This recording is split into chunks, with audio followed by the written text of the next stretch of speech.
Morning students. आज का topic है रियल नंबर्स। नंबर सिस्टम के बारे में हम बात करेंगे।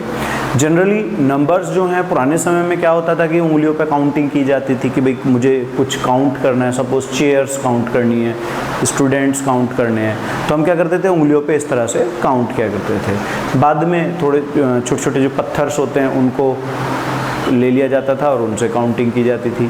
तो इस तरह से पुराने समय में यूज़ किया जाता था काउंटिंग के लिए, पत्थर्स का, उंगलियों का, या आप छोटे छोटे लकड़ी के पीसेस ले लिए जाते थे। अब जैसे जैसे मैथमेटिक्स डेवलप होता गया, जैसे जैसे मैथमेटिक्स आगे बढ़ता गया, तो नंबर सिस्टम के बारे में हम लोगों को नया नया ज्ञान होने लगा। जैसे नंबर्स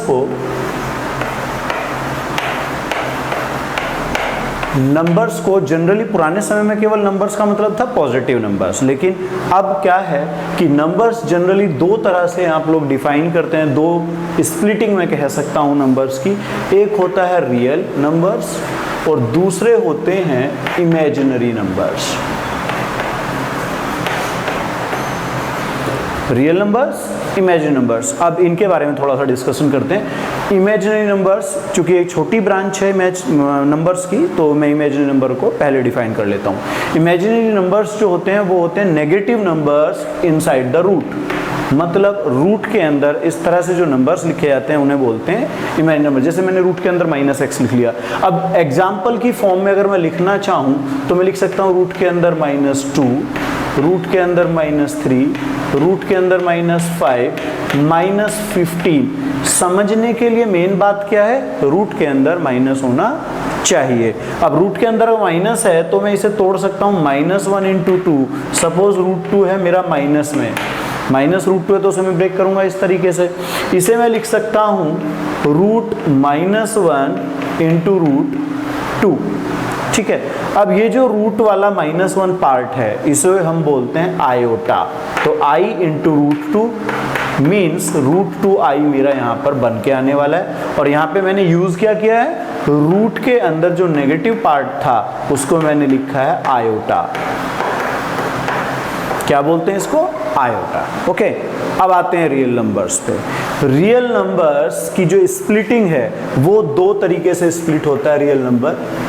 रियल नंबर की स्प्लिटिंग जाएगी आपकी, एक जाएगी रैशनल और दूसरी स्प्लिटिंग हो जाती है इर्रेशनल। अब यहां पर हम बात करते हैं रैशनल इर्रेशनल की। रैशनल नंबर्स कौन से नंबर्स होते हैं, जो नंबर P/Q की फॉर्म में लिखे जाते हैं और P/Q की फॉर्म होना चाहिए and Q must not be equal to 0 and P/Q should be integers. P/Q form होना चाहिए, Q0 नहीं होना चाहिए एंड PQ क्या होने चाहिए मेरे, इंटीजर्स होने चाहिए। क्लियर है। अब यहां पर आप इर्रेशनल नंबर पे अगर बात करते हैं तो सबसे पहली चीज ये P/Q की फॉर्म में नहीं होंगे, और सपोज अगर हैं भी तो यहां आपके PQ इंटीजर्स नहीं होंगे। PQ क्या नहीं होंगे, नॉट अ इंटीजर, ये इंटीजर नहीं होंगे। जब आप P/Q में देखेंगे ना उनको तो आपको पता चलेगा कि PQ इंटीजर फॉर्म में नहीं है। दूसरा सिंपल सा समझने का होता है, रूट्स के अंदर नंबर लिखे होते हैं पॉजिटिव नंबर्स और उनका रूट सिंप्लीफाई नहीं होता है। मींस जैसे मैं एक एग्जांपल लेता हूं कि अगर रूट के अंदर 4 है तो क्या हुआ भाई, तो रूट के अंदर 4 को तो मैं देखता हूं ये तो 2 हो जाता है। तो इस तरह से ये जो आपने सिंप्लीफाई करके देखा कि भाई √4 जो है वो 2 आ गया, तो ये जो 2 है इसे हम लोग बोलते हैं रैशनल नंबर। क्यों, क्योंकि ये इंटीजर फॉर्म है। ओके।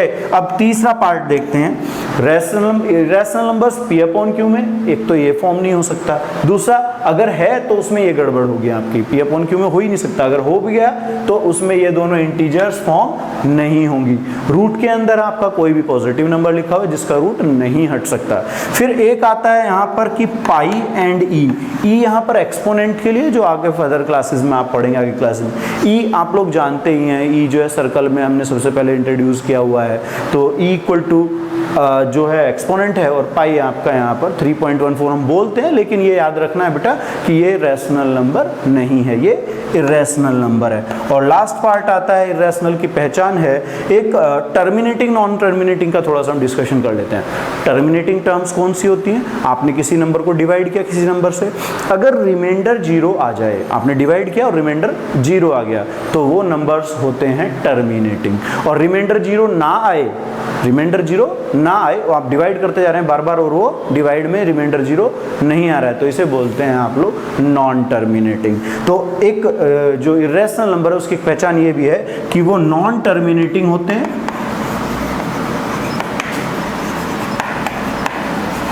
और साथ में non terminating and non repeating.